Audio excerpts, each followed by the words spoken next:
Welcome to TS24 news. అసలు కాంగ్రెస్ లో ఏం జరుగుతోంది? లోపలే ముసల మొదలైందా? ప్రభుత్వం పడిపోబోతుందా? తెలంగాణలో కాంగ్రెస్ ప్రభుత్వం ఏర్పడి 2.5 ఏళ్లు దాటుతున్నా ఆ పార్టీలో అంతర్గత కుమ్ములాటలు మాత్రం తగ్గే పరిస్థితి కనిపించడం లేదు.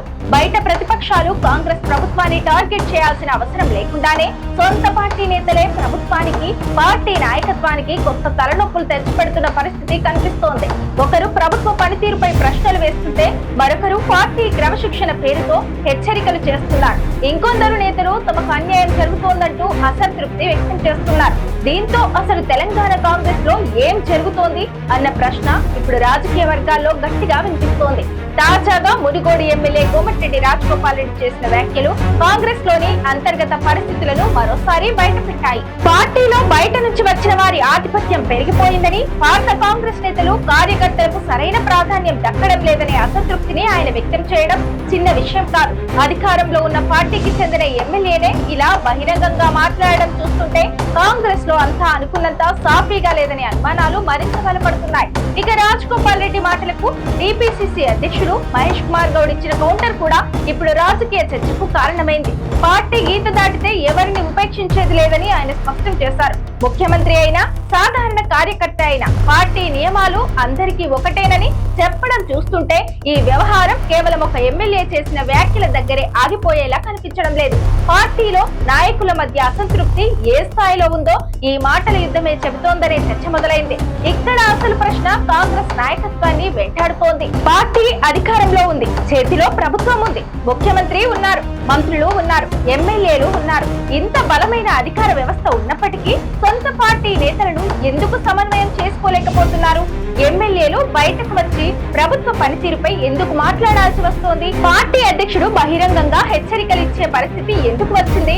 ఇవన్నీ చూస్తుంటే కాంగ్రెస్ లో పైకి కనిపించేది ఒకటి, లోపల జరుగుతుంది మరొకటా అనే అనుమానం కలుగుతోంది. అసలు కాంగ్రెస్ పార్టీ అధికారంలోకి వచ్చినప్పుడు పరిస్థితి వేరుగా ఉంది.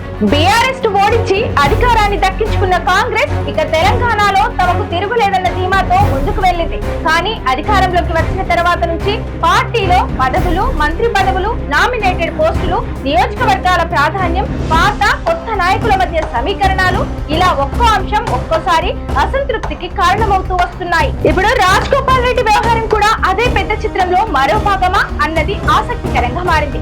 ఎందుకంటే రాజగోపాల్ రెడ్డి ఒక్కరే అసంతృప్తితో ఉన్నారా, లేక కాంగ్రెస్ లో చాలా మంది నేతలు బయటికి చెప్పలేక లోపలే అసహనంతో ఉన్నారా అన్నదే అసలు ప్రశ్న.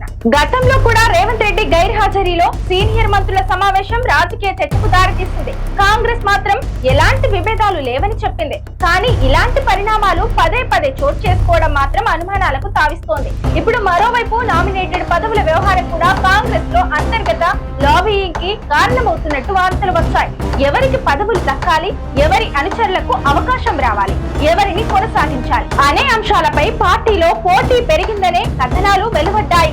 ఇదంతా చూస్తుంటే కాంగ్రెస్ లో అసలు సమస్య ప్రతిపక్షం కాదు, సొంత పార్టీనేనా అనే ప్రశ్న వస్తుంది. ఎందుకంటే ప్రతిపక్షం విమర్శలు చేయడం సహజం. కానీ అధికార పార్టీ ఎమ్మెల్యేలు, నాయకులే ప్రభుత్వ నిర్ణయాలపై ప్రశ్నలు వేస్తే పరిస్థితి వేరుగా ఉంటుంది. పార్టీ అధ్యక్షుడే క్రమశిక్షణ గురించి హెచ్చరించాల్సి వస్తే పరిస్థితి మరింత ఆసక్తికరంగా మారుతుంది.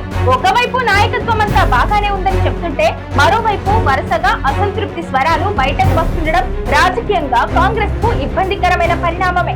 అయితే ఇక్కడ మరో కీలకమైన ప్రశ్న ఉంది. ఈ విభేదాలు కేవలం పదవుల కోసమే జరుగుతున్న గొడవలా, లేక భవిష్యత్తులో ప్రభుత్వ స్థిరత్వాన్నే ప్రభావితం చేసే స్థాయికి వెళ్తున్నాయా? ఇదే ఇప్పుడు తెలంగాణ రాజకీయాల్లో ఆసక్తికరమైన చర్చ. ప్రస్తుతం ప్రభుత్వం పడిపోతుందని చెప్పడానికి ఎలాంటి అధికారిక ఆధారం లేదు. కానీ ఇప్పుడున్న పరిస్థితుల్లో కాంగ్రెస్ నాయకత్వానికి అసలు సవాలు ఇదే. ప్రతిపక్షాలను ఎదుర్కోవడం ఒక ఎత్తైతే సొంత ఎమ్మెల్యేలు, సీనియర్ నాయకులు, మంత్రులు, కార్యకర్తలను ఒకే తాటిపైకి తీసుకురావడం మరో ఎత్తు. ముఖ్యమంత్రి రేవంత్ రెడ్డి నాయకత్వంపై బయటకు పార్టీ నేతలు ఎలాంటి వ్యాఖ్యలు చేసినా లోపల మాత్రం అందరూ పూర్తిగా ఏకాభిప్రాయంతో ఉన్నారా అన్నది చెప్పడం కష్టం. ఇటీవలే టీపీసీసీ అధ్యక్షుడు మహేష్ కుమార్ గౌడ్ కూడా తనకు ముఖ్యమంత్రికి మధ్య ఎలాంటి విభేదాలు లేవని స్పష్టం చేయాల్సి వచ్చింది. పార్టీ ప్రభుత్వ సమన్వయం కోసం ఏర్పడిన వ్యవస్థను కూడా విభేదాలకు సంకేతంగా చూడొద్దని ఆయన వివరణ ఇచ్చారు. అంటే ఒక విషయం మాత్రం స్పష్టంగా కనిపిస్తోంది. కాంగ్రెస్ లో అంతర్గత విభేదాలపై చర్చ జరుగుతోంది.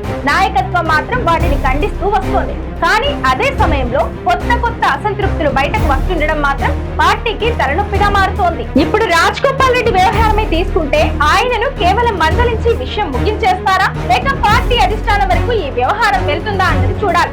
ఎందుకంటే ఒక సీనియర్ ఎమ్మెల్యే బహిరంగంగా మాట్లాడిన ప్రతిసారి కఠిన చర్యల హెచ్చరికలు ఇవ్వడం ద్వారా సమస్య పరిష్కారం అవుతుందా, లేక మరింత అసంతృప్తి పెరుగుతుందా అనేది కాంగ్రెస్ నాయకత్వమే ఆలోచించుకోవాల్సిన అంశం. పార్టీలో ఎవరైనా మాట్లాడితే గీత దాటారు అని చెప్పడం సులభమే, కానీ ఆ నాయకుడు ఎందుకు మాట్లాడాల్సి వచ్చింది, ఆయనకు ఏ అసంతృప్తి ఉంది, ఆ సమస్యను ముందే ఎందుకు పరిష్కరించలేకపోయారు అనేది అసలు ప్రశ్న. ఇదే కాంగ్రెస్ కు ఇప్పుడు పెద్ద సవాల్గా మారింది. ఎందుకంటే అధికారంలో ఉన్నప్పుడు నాయకుల మధ్య చిన్న విభేదాలు కూడా బయటికి వస్తే ప్రజల్లో ప్రభుత్వంపై అనుమానాలు మొదలవుతాయి. సొంత పార్టీ నేతలే అసంతృప్తిగా లేరు, మరి ప్రభుత్వం ఎలా సజావుగా నడుస్తుంది అనే ప్రశ్న ప్రజల్లోకి వెళ్తుంది. అందుకే ఇప్పుడు కాంగ్రెస్ నాయకత్వం ముందున్న అసలు పరీక్ష ఎన్నికలు కాదు, ముందుగా ఇంటిని చక్కదిద్దుకోవడం. పార్టీలో ఎవరితో ఉన్నారు, ఎవరు అసంతృప్తిగా ఉన్నారు, ఎవరి రాజకీయ భవిష్యత్తుపై అనుమానాలు ఉన్నాయి, ఎవరు మంత్రి పదవి కోసం ఎదురు చూస్తున్నారు, ఎవరికి నామినేటెడ్ పోస్ట్ కావాలి, పాత కాంగ్రెస్ నేతలు ఎందుకు అసంతృప్తిగా ఉన్నారు,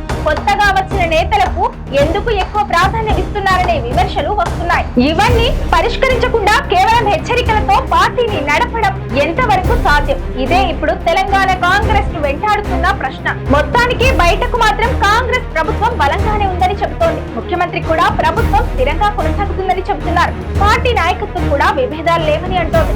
కానీ మరోవైపు సొంత పార్టీ ఎమ్మెల్యేల వ్యాఖ్యలు, సీనియర్ నేతల అసంతృప్తి, పదవుల కోసం జరుగుతున్న లాబియింగ్, క్రమశిక్షణపై పిసిసి చీఫ్ హెచ్చరికలు, ఇవన్నీ కలిపి చూస్తే కాంగ్రెస్ లో అంతర్గతంగా ఏదో అసంతృప్తి మాత్రం ఉందనే చర్చకు బలం చేకూరుతోంది. అందుకే ఇప్పుడు తెలంగాణ రాజకీయాల్లో వినిపిస్తున్న ప్రశ్న ఒకటే, కాంగ్రెస్ లో అసలు ఏం జరుగుతోంది? ఇది సాధారణ అంతర్గత విభేదాలేనా, లేక రాబోయే రోజుల్లో పెద్ద రాజకీయ సంక్షోభానికి ఇవే సంకేతాల?